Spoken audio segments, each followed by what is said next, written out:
Ngozi said we are consuming 35 million liters. 35 million liters a day.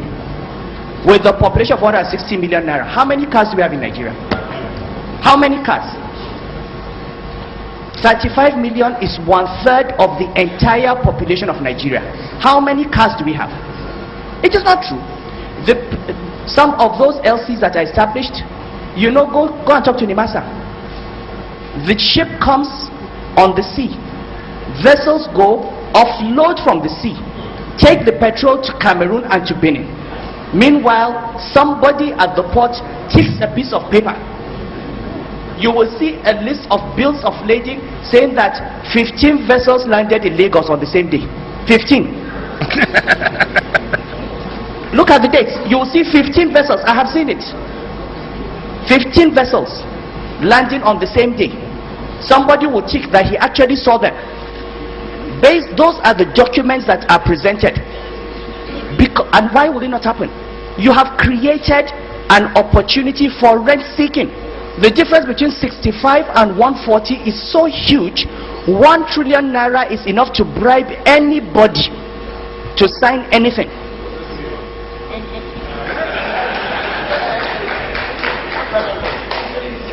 Okay, I'm ready to believe that 1 trillion cannot bribe Olisa. Maybe you need 5 trillion.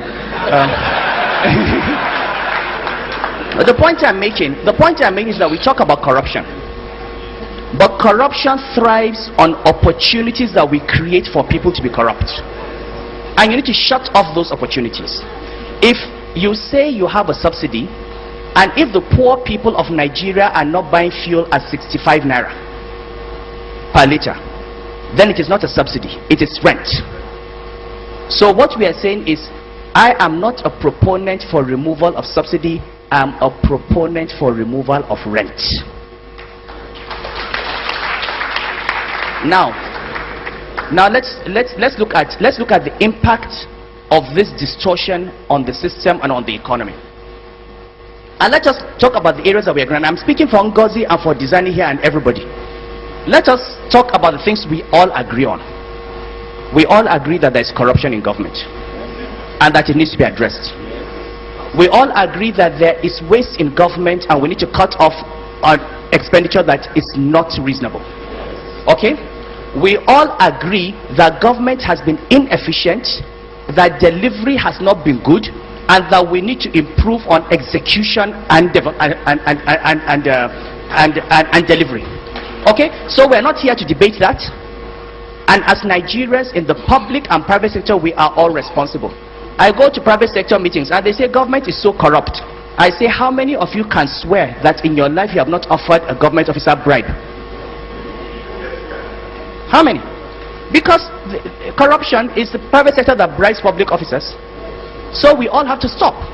So let us not argue about that. Let us agree that this is not the issue today. It's not about saying that the government has earned your trust. Now let's look at the impact on the economy of this subsidy.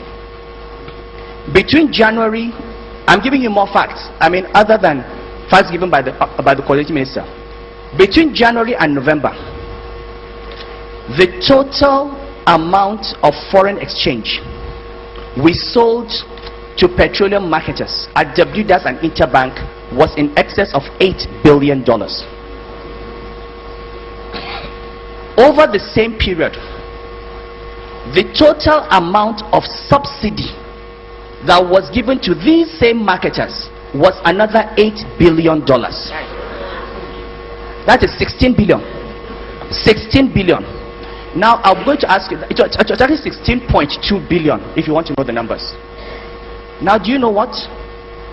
The total amount, at least from my records, the total amount of money that the government earned, that came to us in the Federation Reserves from the entire oil sector in the same period was 200,000 less than that.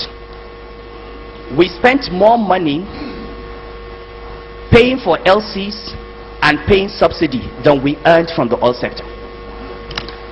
Now ask yourselves, is this a country? Is this an economy? You're borrowing, we have spent 1.4 trillion naira, 1/3 1/3 of total government expenditure subsidizing petroleum products. I'll give you another number. Ngozi has given you reserves per capita. Issa Remu said, let's talk about production. Let's talk about production. We produce 2.2 million barrels a day. With our population of 160 million, every day Nigeria produces 1 barrel of oil for 80 Nigerians. Okay? 1 barrel for 80 Nigerians.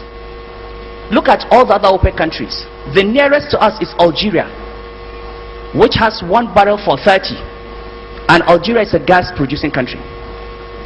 Saudi Arabia produces 1 barrel of oil for every 3 citizens every day. Okay? Now, you produce 1 barrel for 80. Your share of revenue of that barrel is maybe 50%. So you can, for effectively say it's 1 barrel for 160 Nigerians. They need power. They need infrastructure. They need medical care. They need food. You need to pay salaries. Women are dying every day in childbirth. Children are dying of malaria. People are dying of AIDS. You need roads. You need petroleum subsidy. Please give me your hierarchy of priorities. What would you sacrifice? We are taking 1/3 of that money and paying petroleum subsidy, leaving 2/3. And out of that 2/3, Ngozi will tell you 70% goes to pay salaries. The same people are talking about government expenditure. If you say you are going to retrench workers at the civil service, they'll be up in arms. How do you reduce salary? How do you reduce the salary bill? The same people that have said we want minimum wage of 18,000 naira are saying you are spending too much. Where is the money going to come from?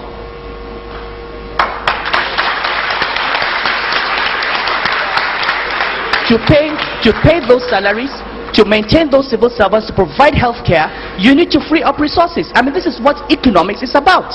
Now, to come and tell me that there's going to be hardship and difficulty is not an economic argument.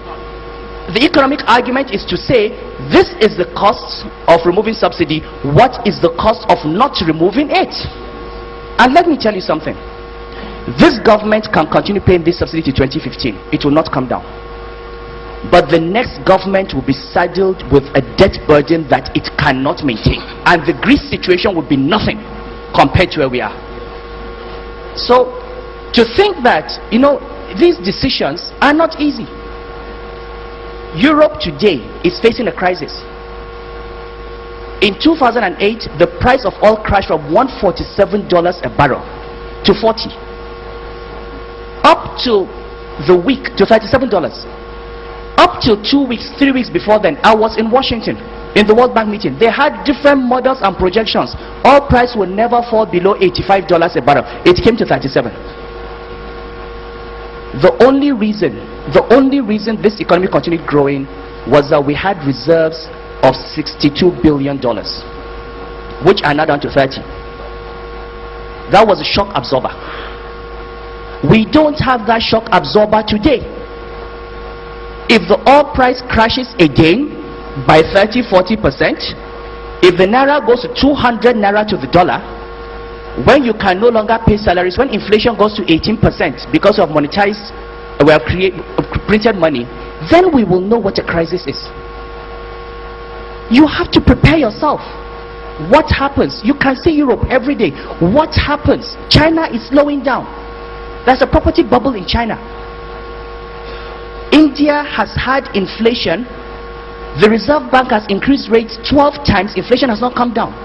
Brazil is slowing down. All the countries that provided the engine of growth in 2008 are in slowdown mode. Do you know what we are facing? Are you in this world? Meanwhile, instead of preserving your government balance sheet so that in the event of a crisis you can cope, you want to continue paying 1 trillion naira. 1 trillion naira in subsidy. To whom? To whom? No, sorry. No, wait.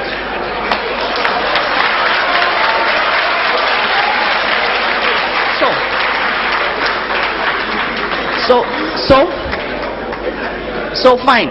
So we talk about costs, and I would be the last person. I'll be the last